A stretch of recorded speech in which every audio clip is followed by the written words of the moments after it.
All right. My name is Bob Blakesley.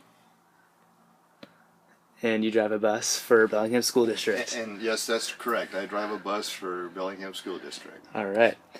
So what do you love about driving a bus? Or, sorry, my bad. How did you become a bus driver? Uh,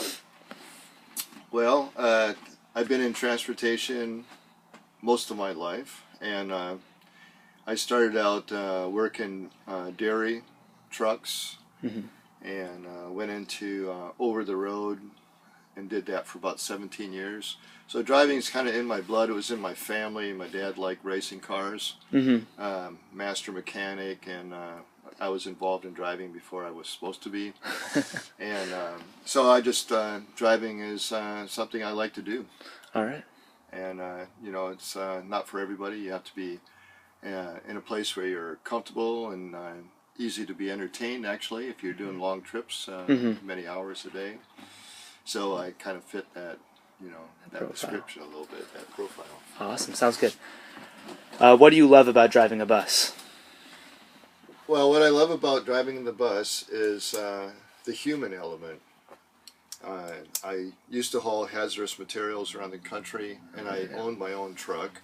And when I came out here in 1994 in my truck, I had short and shy of 1 million miles without an accident. Jeez. And which is a national award, which I would have received in Washington if I continued to actually own my truck, but I ended up selling it.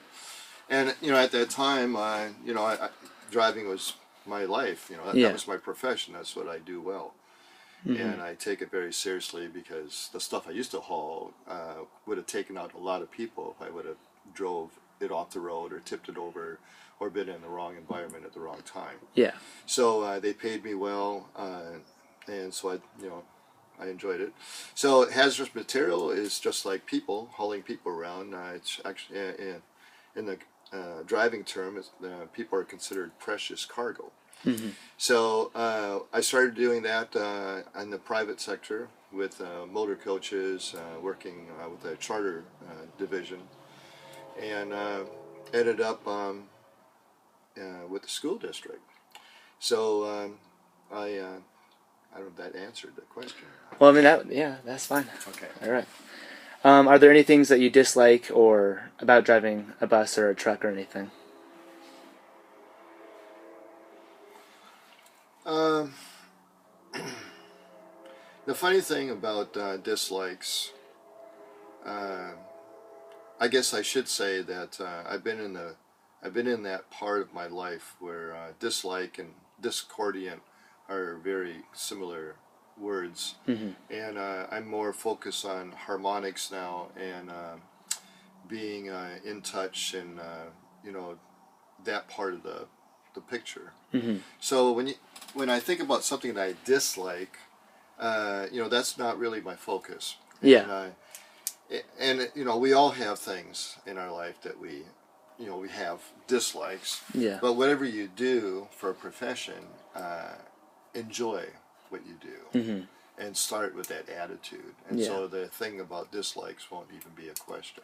All right, that's a good answer to that. So Thank you. Do you have a favorite age group or school to drive? And if you do, then why is that? Well, I have to say, I just love it all. All right. I mean, every age group that I've ever taken had something to offer to me. Even in the least moments that I could possibly think of somebody offering anything to me, I'll have a kindergartner come up to me and say something really silly, and just like I can't help but laugh and smile. And so I just, I don't know, maybe I sound kind of, wallflower type of person, but I just love it. That's awesome. It's a great job. All right, that's awesome. All right, last question. We know that you like to give motivational speeches to kids as you're driving them to different sporting events. And how did you start off with that, or why do you like doing that, and why do you think that's important for the kids? Well, when I was a truck driver for 17 years, I started doing a competitive bowling. And so I owned my own truck. I had set my own schedule. Did I went through a brokerage firm and set my own schedule anywhere around the United States to go. And so I found that I could actually get in tournament sites over the weekend and actually do a tournament and be ready to unload or load my truck on a Monday morning. Mm-hmm. So I really, took advantage of two worlds. And when I was doing that, I claimed 31 titles across the United States. Jeez. And I have one state title here in Washington, Mm-hmm. along with, I believe, about six or seven other titles, all again on the amateur basis, because to become a pro at this, it's like joining a membership. Yeah. And sponsorship is really big. And of course, I'm a driver. I work for a living. I don't. Mm-hmm. I would have to sponsor myself by working, and just can't do that. So I just stayed in the amateur field, which is quite competitive in itself. Okay. But so with that said, I'm very open to atmosphere inside the bus, and Mm-hmm. when I come on a bus and the team's on the bus, I already have a feeling whether or not they're going to be able to compete. And if they do, by gosh, I want to really raise that up, Mm-hmm. so we can get some sweat going in the bus. It's Yeah. so hot that everybody's just like really in tune. Mm-hmm. Again, everything in the universe vibrates, and vibration is sound. Mm-hmm. So our voices, the things that we say, but our voices are really awesome. Mm-hmm. And if I can get everybody on the bus to get with me, and get, the ooh-ah, Yeah. that attitude about Mm-hmm. getting everybody, like, their lungs and you can hear it in the voice, and people are like into it. That's harmonics. Mm-hmm. There's nothing discordant about that, because that's participatory and in a constructive sense of wanting to come out and be victors, winning, top of the field, cream of the crop.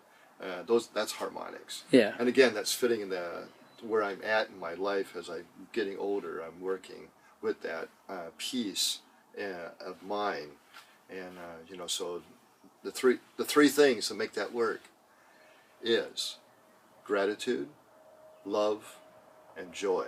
Those three things, if you can combine that into your intentions and live in that state of mind, things will happen that will be unbelievable. So yes, I love doing motivational speeches. Even for the teams that aren't doing so well, I want to walk through and I want to be like some sort of presence, giving them a connection that they can drain it from me if they want, but I'm willing to give it to them. So that's where that's at.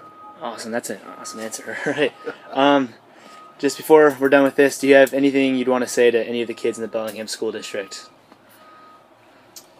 Yes, there's a few principles that I would love to say, and one of them would be, live your life so you never have to apologize for anything. Mm-hmm. And that's pretty deep when you think about that. Yeah. Right? That would be definitely a big principle to live by. And the other one is that, have desires and intentions. Mm-hmm. And when you have those two things, again, mix them in the harmonics field, which would be gratitude, love, and joy. All right. Things happen. All right. I'm living proof of that. All right, So awesome. things happen. All right. Thank you very much. You're welcome.